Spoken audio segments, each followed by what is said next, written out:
Welcome back to the State Farm Arena. We just went behind the scenes at the Atlanta feature shoot thanks to the OnePlus cam. And hey, we've got at least 2 more games that's coming on. Game 1 and 2, both very exciting so far. Tied 1-1, anyone's match. It's so cool because both games were so unique, right? Yeah. And especially in this one, I feel like that last one really does mean a lot. One of our biggest questions coming in were the mid lane triumvirate of champions, and FLICKR has just cracked it. There's like, Yagao, you know what? You want Sylas more than anything. Played it 6 out of the last 7 games. Fine, have it. We pick Ryze, we double solo lane split push, and actually split push you to victory. People were saying, myself included, that you can't win through split push anymore. Dragons had got buffed, Dragon Soul's too powerful, you always have to team fight, and T1 in the semifinals just annihilated them by outplaying them and picking them across the map. I think there are 2 things that contributed to T1's success. Number 1, brain, very big. Very, very big. Big brain, Yeah, got big it. brain. Step number 1. Number 2, I think that the Cloud Soul in 2 games in a row also made it easier for T1 to say, we're fine giving you this soul. Like, it's one of those trades where we saw in both games they were willing to trade Baron for the soul, and I wonder if their priorities would have shifted if it was something like an Infernal, where perhaps that damage threat could have been the difference maker in JDG being able to turn the game around. And I actually love to see that because dynamically updating your value of objectives on the map is what is intended with that change, with the introduction of these dragons and this different power level, them giving different buffs. It is not just a blanket, oh, you're stronger now. It's really cool, actually, to see that strategy taken into account. What's interesting for me is JDG, 369, the rest of that team, they picked blue side now that they have lost a game. They've chosen to go over to blue. What's interesting to me, though, is the fact that in game 1, he counterpicks fighter versus fighter, gets the resources, and is a large reason why they win the game. Because the rest is back and forth, right? Gumayusi topped the damage charts in both games. FLICKR was around the map in both games. But 369 being able to individually be the difference maker was what, to me, tipped game 1 in their favor. He goes for a team fight option, where it's, don't give me the resources, we'll just do stuff in mid-game, and that didn't work out. On blue side, both teams are drafted for top lane at the very end, and it feels like he's not gonna have that same 1v1 agency he had in game 1. Yeah, I think you need something that gives you personal agency to outplay, because these T1 members, how can you hit them with skill shots? Even FLICKR, you mentioned it. FLICKR, 10 years in, don't care. You can't hit him. Sonya's flashes, Zeus popping off. The 18-year-old top lane prodigy. They banned Yone, Kobe. They banned it on blue side. Like, you're damn right they did. I mean, Zeus, we know that he's a god, both in the mythological sense and the literal sense, right? The man is mechanically incredibly gifted, but to see a blind Yone ban is crazy. What does that mean? Is up and available? No, there's no shot. They're going to lock in an Ornn blind as the first rotation. They could look to grab the Lucian themselves. No, they're going to get the Viego, make sure that Kanavi is on something that they had a huge amount of success with in game 1. I like refocusing here for JDG. Kanavi is the heart of this team, you know, and really doubling down on that. Agree with the first pick for Viego. He's been so versatile at this, tournament with the pick. But as Kajal said on the desk, the Lucian Nami priority has been working, and my goodness, Guma is on fire. Those mechanics on display in the last one. You get hit with a couple Everfrost, it's fine. Shrug it off, get right back in their faces, and do it again. You would expect then the Aphelios Lulu to then come out immediately from JDG, right? I think there's another thing in the wheelhouse they can run a bit down the line, but yeah, it gives T1 the chance at something interesting, unanswerable there on pick 3. Auto on a mid without counters, bam, 2 bans. One on top lane, like the Yone that obviously is banned away in this case, without counters, bam, 2 bans away. So AS expecting the Aphelios Lulu, you trade the 2 for the 2, but they're taking as much time as they can as it all ticks down. They let the timer lock in the Aphelios, they decide, yeah, is it Lulu? Yes, it is, okay. So all the draft bucks go over to the Viego. It is the same 3 champions they picked in game 1. And we'll see now what T1 want for themselves in the 3rd pick. Lucian, of course, expected. What will T1 go for? Expectations are jungle right now, but Oner has already demonstrated that he has a very deep champion pool, and he's quite happy to pick whatever they want. I think there's room for something like a Trundle to be good here, especially if they want a little bit more early game agency, but it does very well into the Viego matchup, depending on... Nope, they're instead just going to pick FLICKR's Ryze. They want to make sure that he has that comfort and the ability to roam and attack these side lanes. I love it. When we get these lore picks in esports, FLICKR with literal movies made about him on the champion. Blind picks it, says Yagao, what is your move, my friend? And let me remind you, this meta right now, the majority of mid laners are saying there's like two matchups you can pick Ryze into anymore. This is not a widespread thing. This is FLICKR specific. This is GOAT specific. And then you can double protection ban it against Yagao with the map mobility champions. The two preferential ones, the Taliyah and the Gallia. So a few things I've spotted. The first is that T1 have decided to mitigate any roaming matching that Yagao typically goes for. This does make me question if he's thinking about a Twisted Fate. This was something that he often fell back on if he wants to make sure that he can attack these side lanes. The other thing that I noticed is this Jace ban does suggest to me that they're looking at a Fiora top line for 369. T1 are saying we can play the entire map on Summoner's Rift, and you cannot, JDG. You cannot catch up with us. Vedius, glad to be here with a Nocturne pick, even though it's not mid lane with you. Because being able to turn off the lights, you saw what T1 were able to do, pulling JDG across the map in the previous game. Now you can deny teleports even with the early Nocturne ultimate, and Ryze plays from FLICKR. He obviously still has it with the Realm Warps. JDG though, they stick to comfort.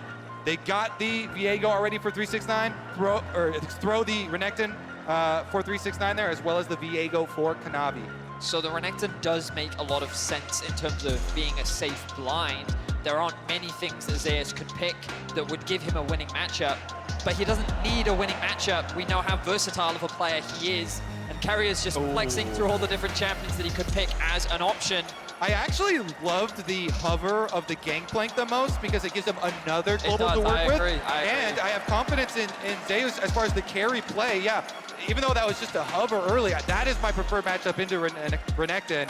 Have confidence in Zeus to avoid letting 369 stack a big enough wave to dive him on. 369 is a solo kill specialist. As we said coming into this game, he has the highest solo kills of anyone in the tournament at 7. Now though, against Zeus, can you do it? Gangplank, if you stack a wave versus him, maybe they could bring Kanavi and go for the kill, but you're gonna have to coordinate. The thing that I love about T1's approach to the draft in this series is they recognize, as the world does, that JDG have gotten this far because of their team fighting. Their objective setup, their control around the map is what makes them world class. So T1 said, you know what? How do you fare in 1v1, 2v2, and side lanes? And this is an area where JDG have not consistently been tested, whereas T1 is more than happy to play that style. With Zeus and FLICKR playing at their prime, it is an advantage that JDG just don't seem to have a reliable answer for. It's globals, globals, globals for T1. And first pick, Lucian Nami, bottom lane. The core of it all. Guma and Keria, top 2 KDA players coming into this series, and they are proving worth the investment. We'll see how many more games T1 can pick up. Game 1 was incredibly close. Game 2, pretty close as well, but T1 closed it out with a lot of swagger at the end. And now we get to see it all again. Certainly Gangplank, a bit fewer tools than Yone in super outplaying a 1v3, but I want to see it all the same. We know Zeus is an incredible player. Oner, we'll see how much he's able to play around the Renekton. The gank power not huge up there, but I want to know what he does other than rush level 6. And Zeus has started with Corrupting Potion here for himself on the Gangplank, so you can be very, very aggressive in early lane phase, spamming out your Qs with your Corrupting Potion ticking to get a lot of strong trades. But the real crux will be, can he get enough money for his Sheen back with that investment? Well, Prime Gaming is giving away 150,000 RP to several lucky fans every single day of Worlds. Head over to PrimeGamingWorlds22.com to enter and make sure to put in today's secret code to get bonus entries. Run from it, hide from it. It will find you all the same. The TSM chants have made their way. In every city, which I am very happy about. It is so much fun to be back here casting in front of a 20,000 person arena. Do you want to sound like 20,000 people right now? The Thank you. energy is electric here in Atlanta, Georgia. Let's see if we can keep that energy up as we move into game 3. So we're looking at the early game, the early pathing. Oner gonna start on the Raptors. Nocturne's early clear through these multiple mob camps is very fast, very efficient, and he's likely going to convert that into the reds, and then perhaps do a full clear topside or path towards his bot. Yeah, definitely expect a full clear from him.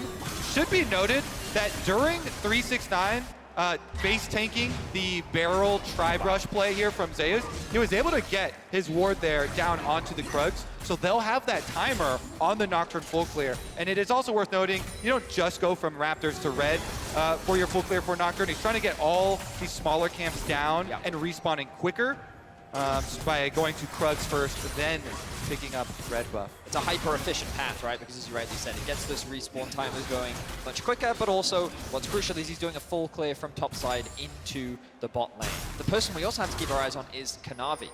Often what he's done is full clear on one side of the map into a mid lane gank. We've seen that 2 times in a row, and we've seen FLICKR burn some type of summoner, whether it be Ghost or Flash, or basically pressure being put onto FLICKR in mid lane. This ward, though, that you just highlighted for me, Kobe, covers for that.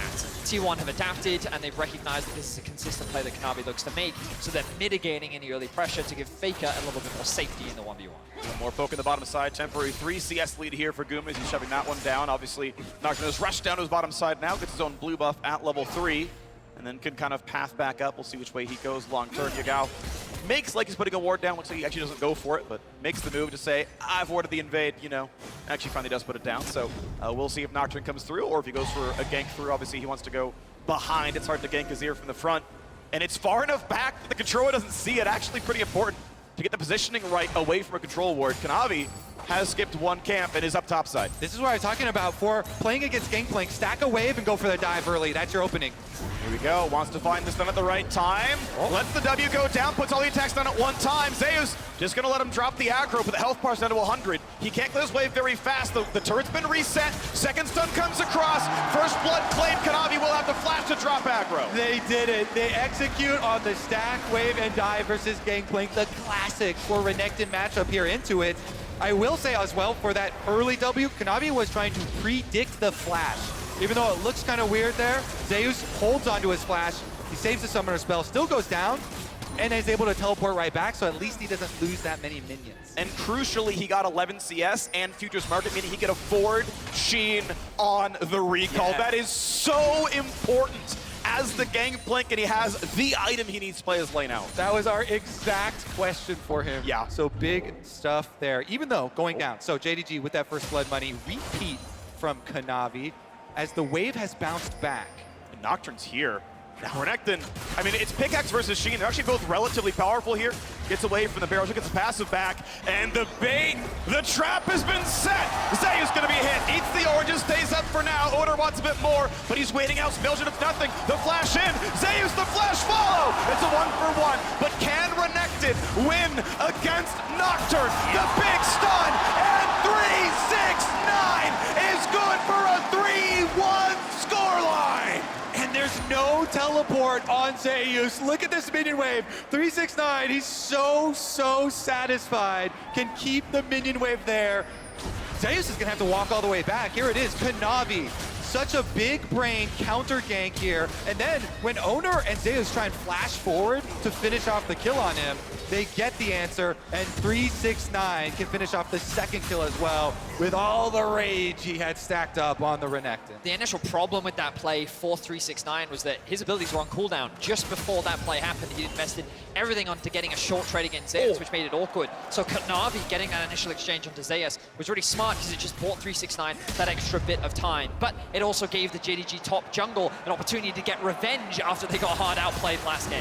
Yeah, 369 has an ulti. What's the stun gonna look like is the question. Nocturne's nearby. Conqueror is stacked up. Oh no, Oner's here.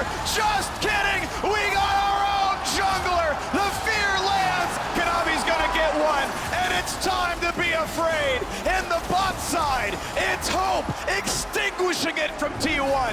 Gets the root. The flash from FLICKR. Missing. Hit with the bubble. Keria doesn't. And FLICKR gonna try to find the rest. Missing. Auto gets a single. It's 2 for 2 as FLICKR cleans it up. Oh my god, more action! Oh, yes! He missed the ulti! Zeus sidesteps it and turns one back. 11 kills, 6 minutes into the game.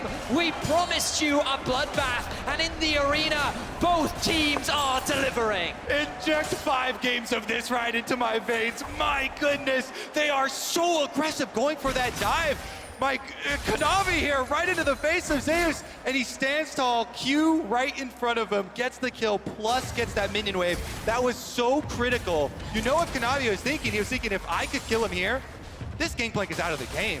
Losing another giant stacked wave would be just devastating, and yet he pulls it out.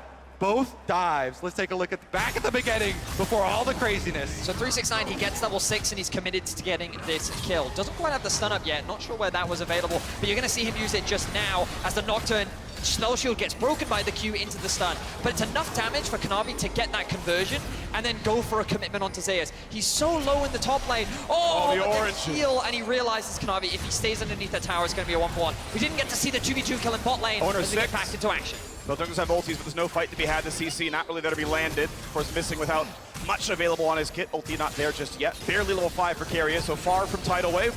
Just gonna be there to clear out the wave and let it shove in.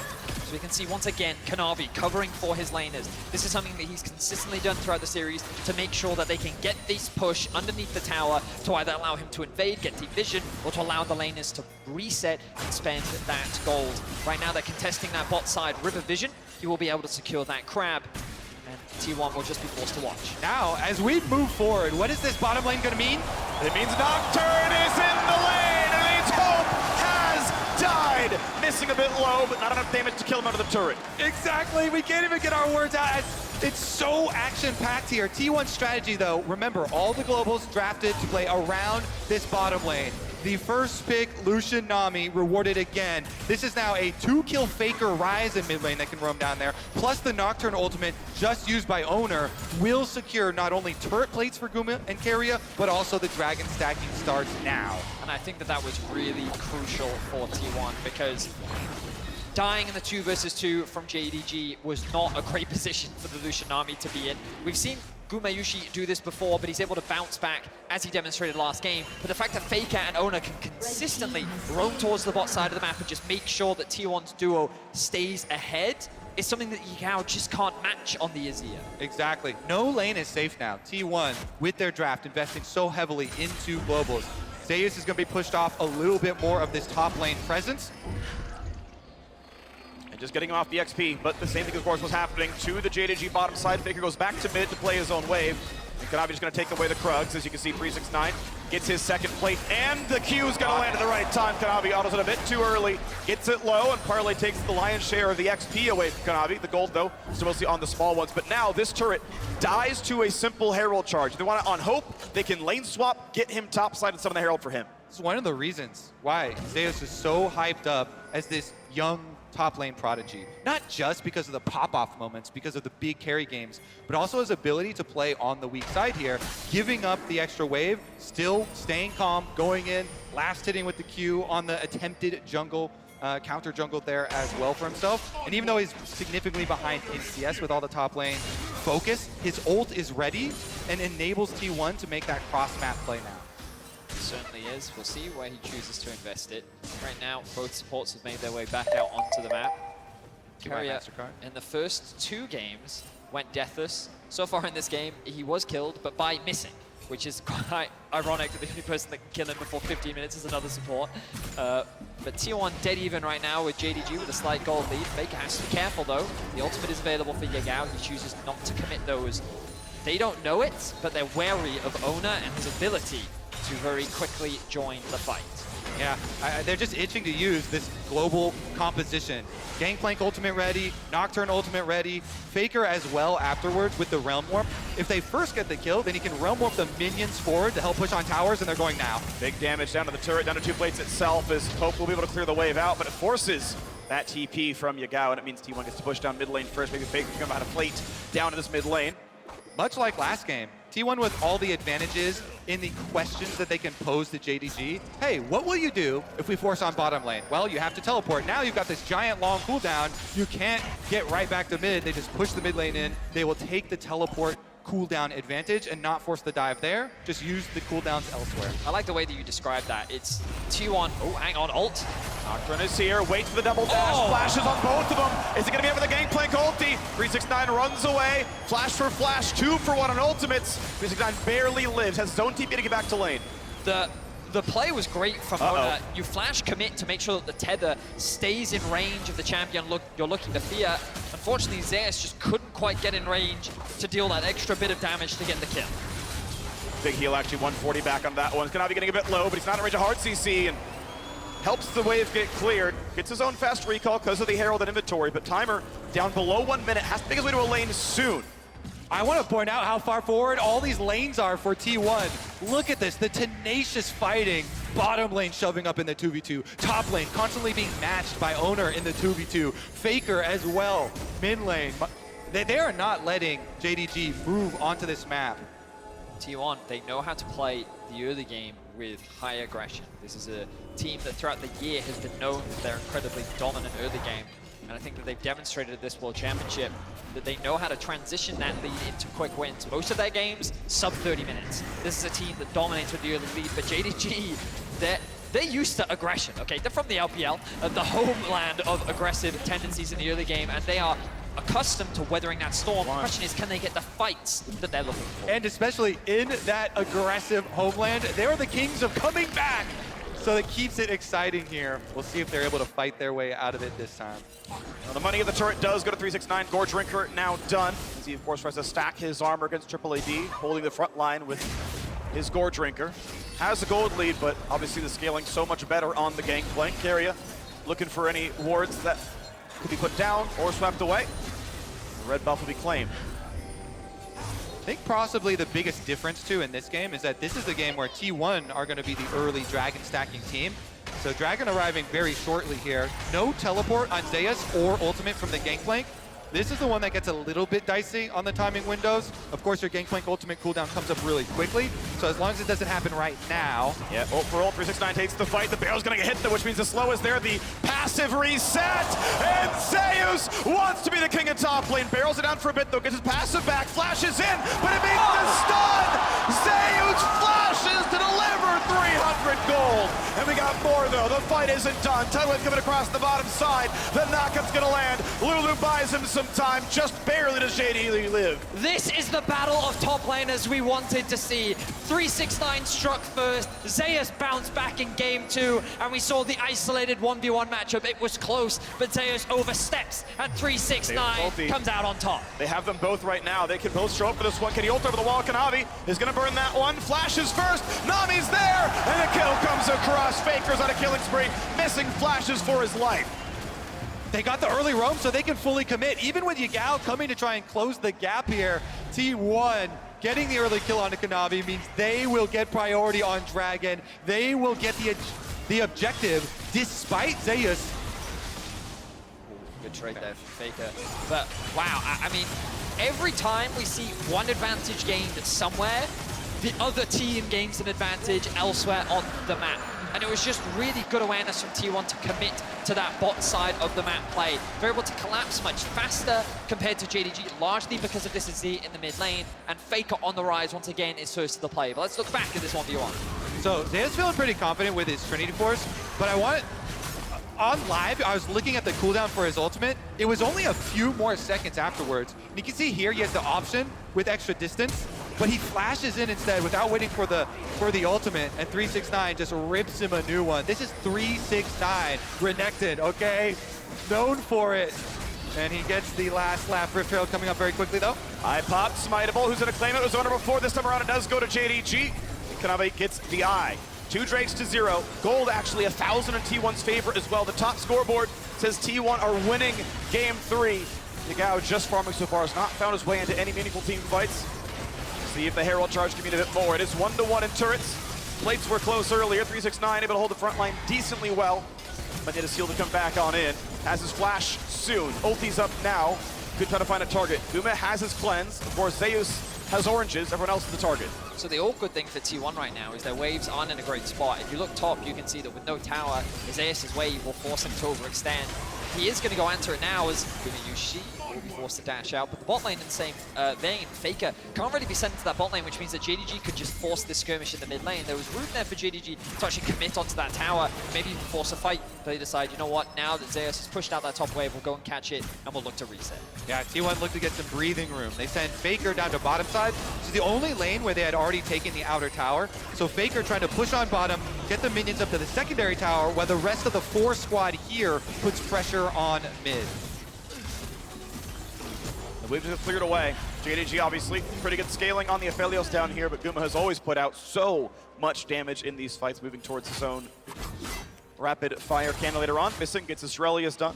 JDG ever confident in the movement speed. We get 3 games in a row of Cloud Rift. Let's hear it for Cloud Dragon, baby. Yeah, it's the best one. My pick'ems are thankful, I will say.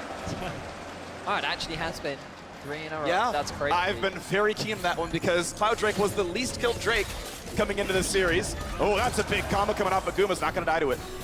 Bit of damage will at the very least delay Guma's back. The Herald will be now dropped mid, opening this up, gives JDG a lot more control and makes it easier to push into the enemy jungle. They've got a ward on him. 369 is seen.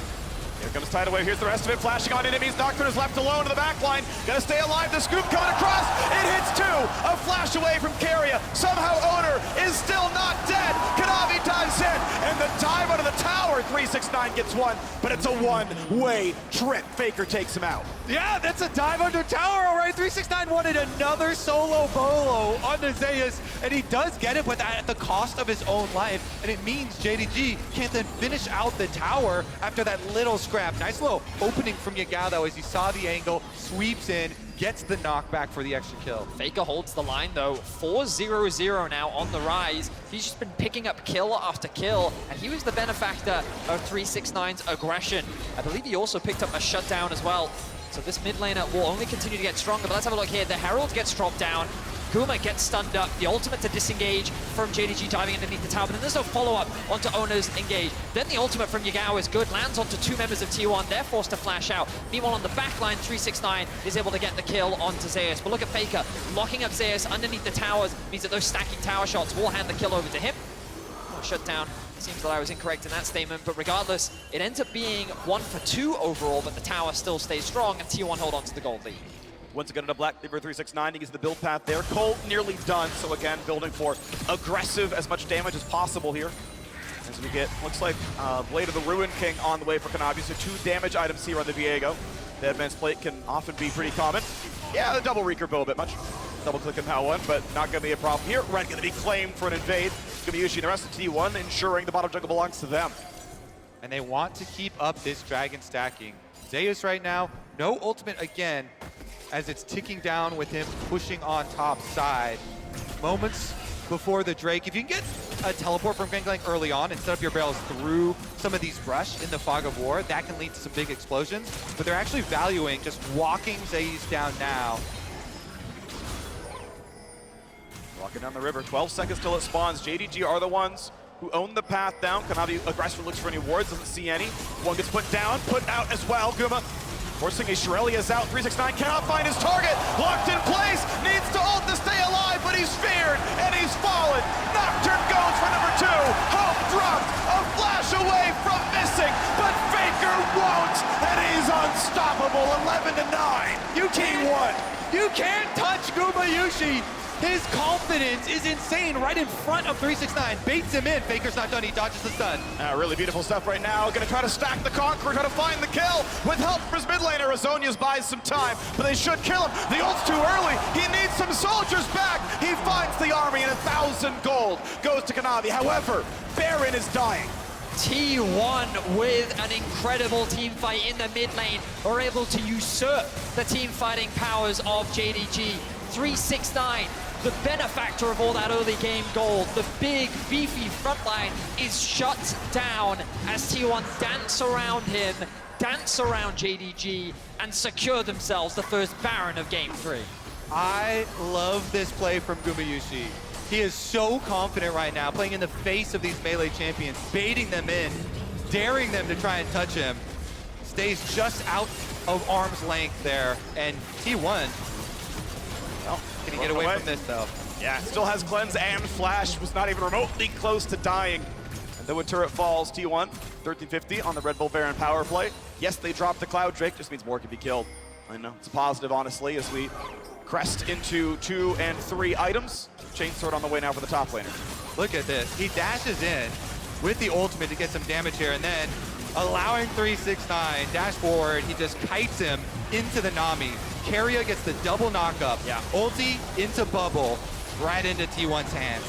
Keria playing these fights beautifully throughout this series. The chain CC, there was nothing that Renekton could do, and like this is just one of the problems with Renekton. He doesn't have easy access onto the backline unless he's finding a good flank. See the smiles on the T1 faces and the frustrations on the side of JDG. After losing that Baron, this game now becomes harder to win as Gumayusi once again goes in. Chunks hope to have tidal wave, builds a lot of time. Getting away from the fear, but Nocturne dives for more. Oner's gonna get one and stay alive. Gumayusi is at 1 hit. Yagao kills him. Oner could go for a bit more. Big damage out of Zeus, finds one. Oner may go too far. He will jump 2 up, and he drops.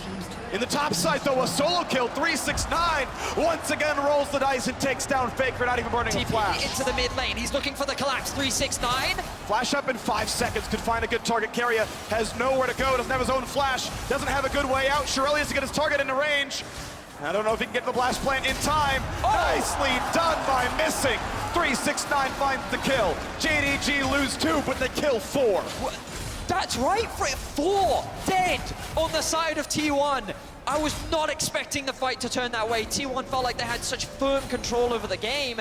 And then just like that, after a bit of aggression from Guma, JDG turned it around. 999, baby. He gets another solo bolo. Off screen, count it. Teleports in, gets another kill, trapping Keria here. And more money for JDG to mount their comeback. Remember that after the last team fight, JDG still got the dragon. They got that objective, so they also stalled T1's objective stacking here. Another bait attempt here from Gumayusi as they get the counter onto Kanavi, and is the ultimate commitment there from Nocturne. Meanwhile, here's our solo we're looking for. FLICKR just trying to kite away from the Renekton, has the ultimate to try and escape, but the stun then comes through from 369 to mitigate that. FLICKR doesn't have flash available to get away, realizes he can't do anything in the 1v1, and then the TP from 369 catches T1 completely unawares. Zeus and Keria split apart because they realize that they can't come out ahead in this fight. The Shirelius from Missing to help close the gap, and you'll see Missing landing an auto attack on the blast pan to deliver the fish to the hungry crocodile. And you can tell the bloodlust is getting to these players with the high pace of this action. Earlier, Oner with the tower dive on that Nocturne, with the rest of his team just a little bit too far away by the mid tower, goes down and sets up for that play. Crossing the map, though. 369 and Kanavi, great.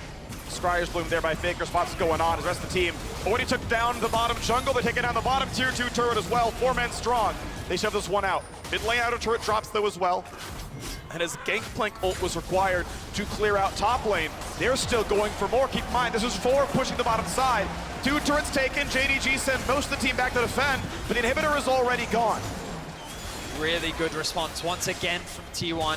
We complimented their ability to play through the side lanes in game 2. They're demonstrating it here in game 3. Beautiful. Kanavi, I'm not going to say that he baited out the ultimate, but that's what ended up happening. Doesn't get caught off guard. Yeah. T1 though in the brush. Kanavi They're gonna makes it. find him. He doesn't get the ulti off. He just dies. He could have ulted. He just gets killed. And that is the jungler down. T1 with 40 seconds till this Drake comes up. About the same time they find the rest. 369 gonna take his fight against FLICKR. Will it be enough? Does he win round 2? He's ignited. He's ever frosted. And FLICKR with 5 held left wins the one-on-one. The GOAT! Now he's got more enemies coming after him, though. He's going for the sneaky recall. Out of vision. They know he's on the left-hand side. Missing. Will not spot him go into the brush. They see. You can see it. You can see it. It was in vision. They don't walk over to the roam ward. FLICKR with the okie-doke, complete jukes right here. You can't see me. That ward's just outside the bush above the 2 players. It actually didn't go in the bush, so they didn't see FLICKR, so the polymorph couldn't actually come down. FLICKR gets away on the skin of his teeth, and he walks away the victor. This is why FLICKR is still on the lineup. With all of these young prodigies being built up by T1, he's still the GOAT. T1 will use that commitment topside as well to be able to pick up Dragon number 3. One away from the soul. T1 have a 4,000 gold lead, a 2 Drake lead, an inhibitor lead, and a FLICKR lead here in game 3. They'll drop a scuttle. It's not nearly as important as having the best player of all time on your roster. JDG will walk the reward on the way over, and out goes Kanavi. All right, now we have to turn our eyes towards this Baron, and now it's going to be a T1 collapse, moving up through the river. Teleport is ready for Yagao, I believe. But look at how T1 are just shepherding JDG into this half of the map. 369 and Kanavi are looking for a pick onto FLICKR, but he's going to respect it. They have the push in mid. Yagao's forced to go back and answer it. Now they're looking for FLICKR, though. Gonna find the ulti onto him. This time he's got no escape tools. Azonius buys time. A huge barrel finds more. 1 for nothing, and it's time to possess the Ryze, but he's gonna drop too quickly. 369 does what he can. They find the second kill. Over the wall they go. Yagao wants Oner, scoops him in, finds the kill. Safe so far, missing, gets shot down. Oh, fires, but Gumayusi takes down 2. Keria left alone, and he's gonna be left to his own devices now. Guma has to retreat, does not have the health to play it out. When the going gets tough, it's the bot lane of T1 that come up clutch. This bot lane cannot afford to be underestimated. And Gumayusi with a phenomenal Lucian performance. Keria is just wasting their time, buying time for the T1 members to respawn. He will lose his life, but it does not matter. What was an incredible team fight for JDG. No, it's not going the base to. is still being attacked. He can't kill him, but he's stopping the recalls. They are losing Nexus turrets right now. At least Kanavi respawns the time. They don't lose too much. He'll get most of the farm. But Gumayusi's safe up here. They have how many TVs? They have both TVs up and available. They're just pinging it right now. The question mark pings are coming out from JDG. Is this something that they're trying to force? They're not going to force it right now. Yeah, they are. Yes, they are. They're going to send everyone. 369 sees it, though. Takes a chunk. He's got Yagao nearby. Ulti's up in 15 seconds, and the no Baron's being attacked, but this isn't going to be enough. Not everyone got into the pit. Oner can obviously blast plant back in, but honestly, JDG weather the storm. Bot lane inhibitor respawning before too long. There are still super waves coming in. They can collect some of the farm, and 369 can always TP back.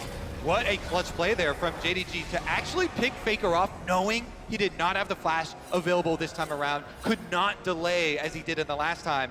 And they get him, and they get enough of a health lead in that skirmish as well, so that T1, even with the AoE from the Gangplank coming in, they still lose an extra person on the play. Wards being put right back up around that Baron. They know they can't let it out of their eyesight for a second. Look at the goal difference between the That carries. smite's early.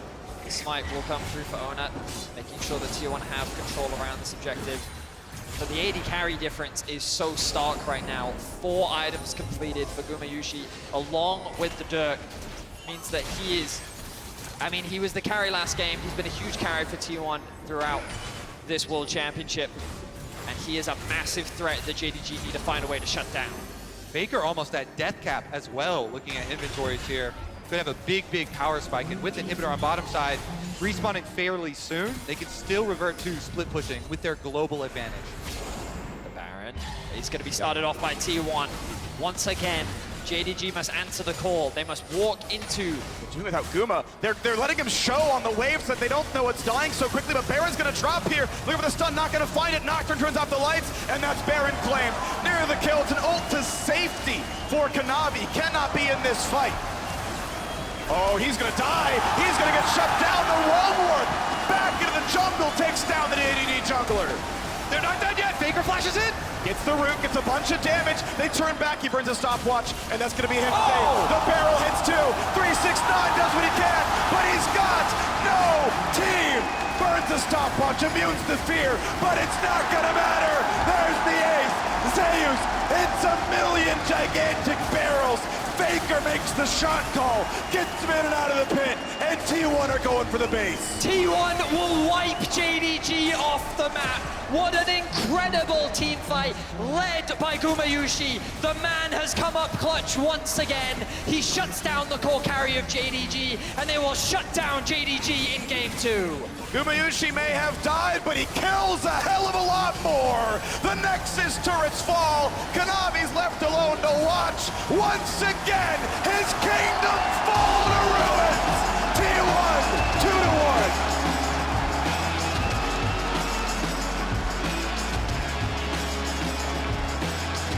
This is a beautiful League of Legends. watching this T1 team operate. Gumayusi, while the rest of the team does Baron, shows himself for just a second to give JDG a false sense of security, knowing that T1 don't have the AD carry DPS on Baron, allowing the rest of the team to burn it down under cover of Nocturne ultimate. Guma also chunks down Kanavi so low that he goes into the jungle to heal off of Raptors, and then he still wraps around and finds him later. It is insane how much work each member of this T1 squad are putting in right now. And I'm just thinking of the T1 video that they put out yesterday where all the members are talking about it. And Zeus says his goal, you know, in his first year here, 18-year-old, is to put the T1 dynasty back where it belongs and FLICKR back on the throne. I watched an interview that Ashley did with Zeus, and he says that when I was playing bad, Guma said, look at me, you can trust me, you can rely on me, I will carry you, don't worry about it. And even though Zeus was shut down in this game, he only had to look bot lane at the superstar to know that when the chips were down, he could come up clutch. And still huge in the team fight. So beautifully done. T1 are on match point to head back to the World Championship Finals. We ready up for that match point. We're breaking down this game at the State Farm Analyst Desk. Thank you very much, Freak, and welcome back to the Analyst Desk here at the State Farm Arena. Emily, she loves cross-map plays, so do we. We love beautiful League of Legends. You don't understand. T1 have improved so much. Well, we're gonna talk about that. We're gonna talk about that a little bit as T1 puts the series on series point, now up 2-1. We dive back into the draft because the teams had swap side schedule. We had a lot of questions about what would be the changing factors. Bot lanes stay the same, even on opposite sides of the map, so we're looking only in those top triangles for the changes. Yeah, I think what we expected to come through did, and that was T1 have 4 champions to ban away, right? And they just drew the short throw and said, we'll just give over Viego, right? It was a really struggle point in game 1, but they feel confident enough to match it. I think the way they matched it was mid-push because they early rotate the Ryze again on 3 before it can get banned away. This Ryze is a huge pick right now in this series. It's getting the push into the Azir. It's winning side lanes. It lost to the Renekton this time around, but when he mismatched, it looked really good. And then you saw him pull off all these plays where he was just disappearing. Yeah. As Emily pointed out, the map plays by the Ryze. For JDG, they went more kind of standard team fight with just like the Renekton blind as on blue side here. And it worked out pretty well, I would say. 369 looked absolutely incredible this game. And when you look at the early game that happened here, it was almost all for JDG about him in the top lane.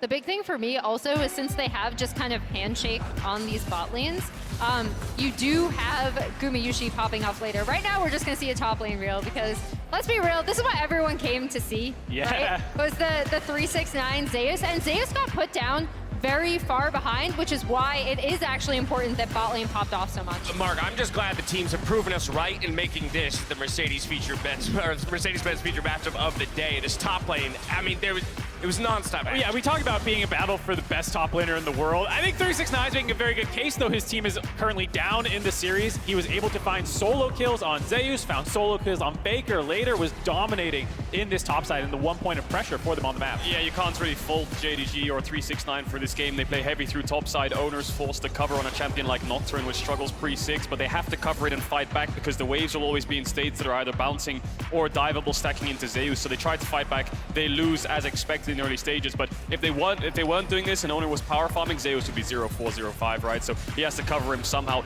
This was huge. If Zeus died here, lost this wave, I think top was over. But the fact that he gets this kill onto Kanavi, gets a shutdown, and gets the wave, that's what brings him back into it. But 369 kept his lead and kept shutting us down. But it was T1's mid and bot that really carried the weight of this game.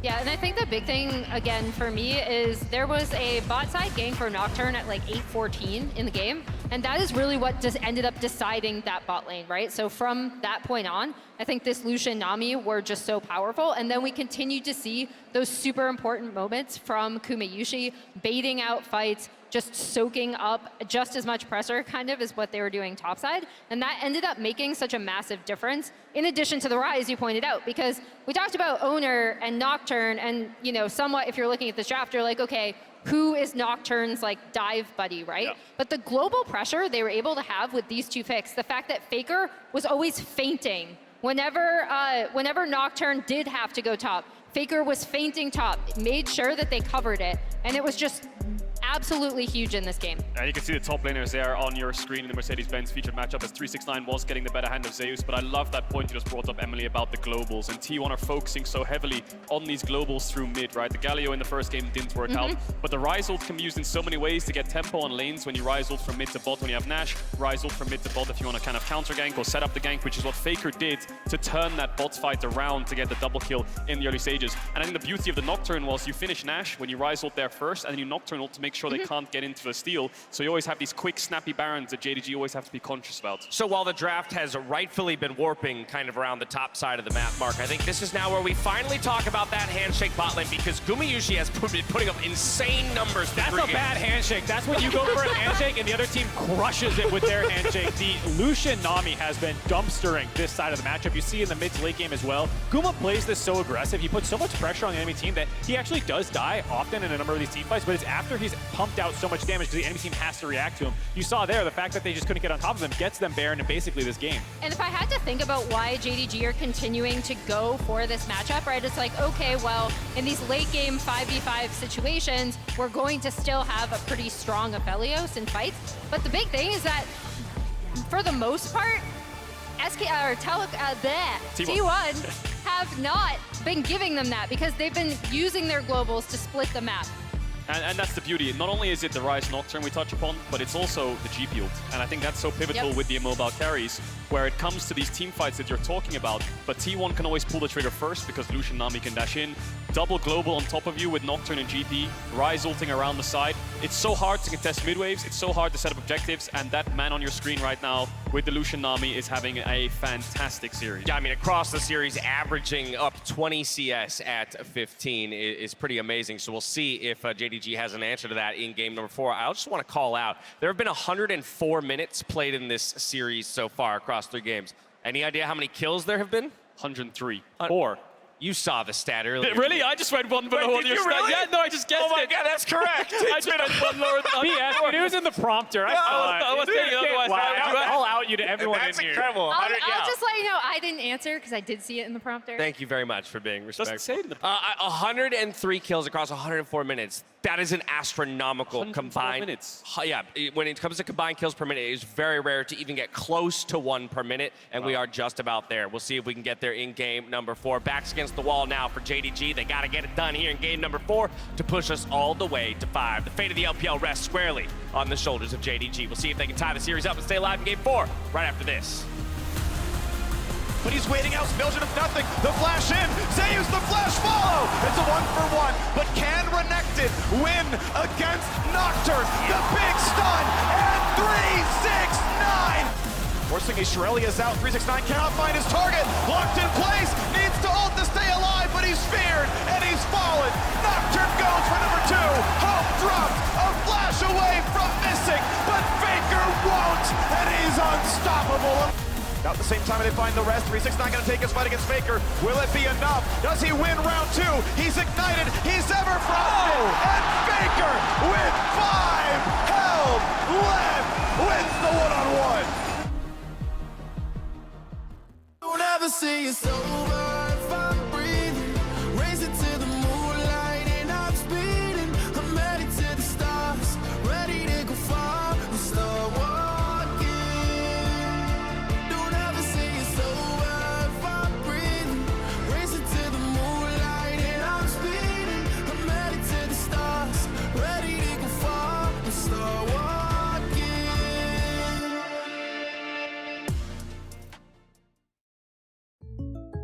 Upgrade your shimmery slippers to keep sparkling. Hey, Ash, what's your plan?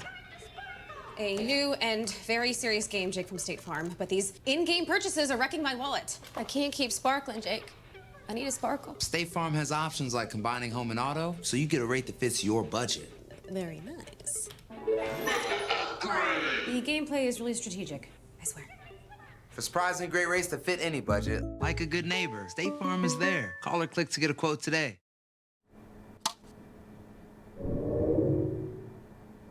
Red Bull gives you wings.